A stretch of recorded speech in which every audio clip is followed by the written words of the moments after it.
पहले दुकान फिर मकान, पहले धंधा बना लो फिर खर्चे नहीं पालना। मेरे को अपने फादर की लाइन बहुत बार याद आती है। वो हमेशा एक चीज़ कहते थे, पहले धंधे पे फोकस करो, घर गाड़ी खर्चा बाद में आएगा, पहले धंधा तो बना लो। तो आजकल अगर आप एक बिजनेस ओनर है और आपको दिक्कत आ रही है अपने बिजनेस को स्केल अप करने के लिए, specially because of lack of capital, then this video is for you. तो guys, my name is Puneet Bansal, मैं चार्टर्ड अकाउंटेंट हूँ। I am a holistic success navigator.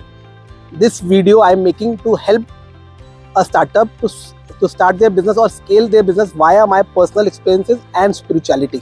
So watch this video till the very end.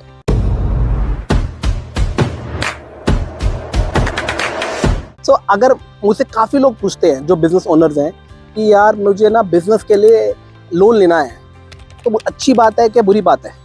तो मैं उनसे पूछता हूँ क्यों लेना चाहते हो लोन, पर्पस क्या है? उस पर डिपेंड करता है कि लोन अच्छी बात है बुरी बात है। तो अगर आप एक लोन ले रहे हो क्योंकि आपको अपने बिजनेस में इनकम ROI नजर आ रही है, बिजनेस में आप प्रॉफिट जनरेट कर सकते हो उस लोन को लेके, तो अच्छी बात है ना, बड़ा सिंपल सा बात है। लेकिन क्या होता है ना, एक ना लोन और डेट लोगों को लगता है मुझे एक लाइबिलिटी है, मुझे किसी को पे करना है। अब बहुत बड़ी कंपनी में आप देखते होगे बैलेंस शीट, उसमें आता है प्राइवेट, उसमें आता है इक्विटी या फिर लोन। जो इक्विटी भी होती है वो भी लाइबिलिटी साइड पे आता है बैलेंस शीट पे, कि हमने किसी को पे ऑफ करना है, बट एक्चुअली वो लाइबिलिटी नहीं है। अगर आप उसको समझो कि आपने वो लोन लिया किस लिए। जितने भी बड़े बिजनेस ओनर्स हैं, लिस्टेड कंपनीज हैं, उनके पास बहुत सारे लोन बैलेंस शीट में मिलेंगे, इक्विटी मिलेगी। क्यों? उनको कैपिटल चाहिए था ताकि वो धंधा चला सके। इनफैक्ट आप कोई भी बड़ा बिजनेसमैन उठा के देख लो। I will give you example of Jio. जब मुकेश अंबानी जी ने रिलायंस में जियो शुरू करना था, उनको 4-5 हज़ार करोड़ रुपए चाहिए थे। उनकी पर्सनल वेल्थ उससे कहीं ज़्यादा थी, बट उन्होंने लोन लिया और उस लोन से ही वो धंधा चालू किया, क्योंकि बड़े स्मार्ट है। बैंक का पैसा लेट से आप 8-10% पे लेते हो और आपका रिटर्न 25% है, तो आप उसको कहीं गुना ज़्यादा मल्टीप्लाई करते हो। I will give you example. Let say आपने 1 करोड़ का लोन लिया और 12% का रेट ऑफ इंटरेस्ट है, तो 12 लाख आपकी जेब से गए। बट अगर आपके बिजनेस में ROI 25% आ रही है, तो आप 13 लाख रुपए नेट EBITDA पॉजिटिव हो, तो लोन लेना आपके लिए बुरी बात नहीं है। बट लोग करते हैं क्या? लोग उल्टा ही करते हैं। लोग लोन किस लिए लेते हैं?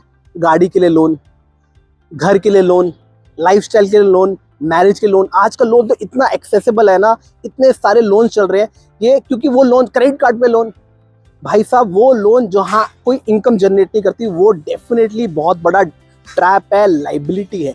बट अगर आप धंधे के लिए लोन ले रहे हो और आपको पता है, आपको बिलीफ है कि वो धंधे से पैसा बनेगा, it is a good thing. But don't take loan for gambling. काफ़ी लोग कहते हैं चल यार मैं ना एक स्टॉक पे पैसा डाल देता हूँ लोन लेके, पर मुझे नहीं पता स्टॉक चलेगा नहीं चलेगा, बट तुक्का मार लेते हैं। ऐसा नहीं है। आप अपने बिजनेस के लिए, जहाँ आपको पता है मैं लॉन्ग टर्म वेल्थ जनरेट करूंगा, उसके लिए लोन लो। There is nothing bad about it. In fact it will actually, because आपके पास हमेशा कैपिटल लिमिटेड ही रहेगा। आप जितना मर्जी धंधा चला लो, आपको हमेशा पैसा कम लगेगा। अगर आप किसी का पैसा यूज करके, जिसके पास अपॉर्चुनिटीज, उसको नहीं पता था पैसा कहाँ डालना है, उसका पैसा यूज करके थ्रू बैंक और थ्रू बिजनेस चैनल्स आप उसे इनकम जनरेट कर सकते हो अपने लिए और उसको पैसा वापस कर सकते हो, तो it is a smart thing to do. बस जैसे अगर आपको पास टैलेंट नहीं है, आप हायर करते हो, आपके पास टाइम नहीं है, आप लोगों को हायर करते हो, वैसे अगर पैसा नहीं है तो पैसा यूज कर लो किसी का और उसको वापस कर दो। तो it is very simple thing. So take a loan if you are very sure about the business, and this is what I believe.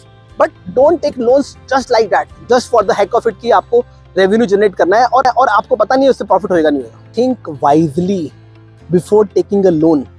अगर you are actually putting that amount of money into an asset that will generate income source for you, then go ahead, take a loan. But if it is a financial pressure or a burden which you speculate कि वो पे कर पाओगे नहीं कर पाओगे, then don't take a loan. Actually, this financial decision of yours will actually help you build a lot of wealth and wisdom. So don't waste your credibility by taking loan for wrong things. Use other people money to build your wealth and your businesses, and then enjoy the luxuries of house or a car or all the expenditure you want to live. Okay? Till that time, do like this video, watch my channel, and subscribe for future useful content and financial wisdom. Thank you.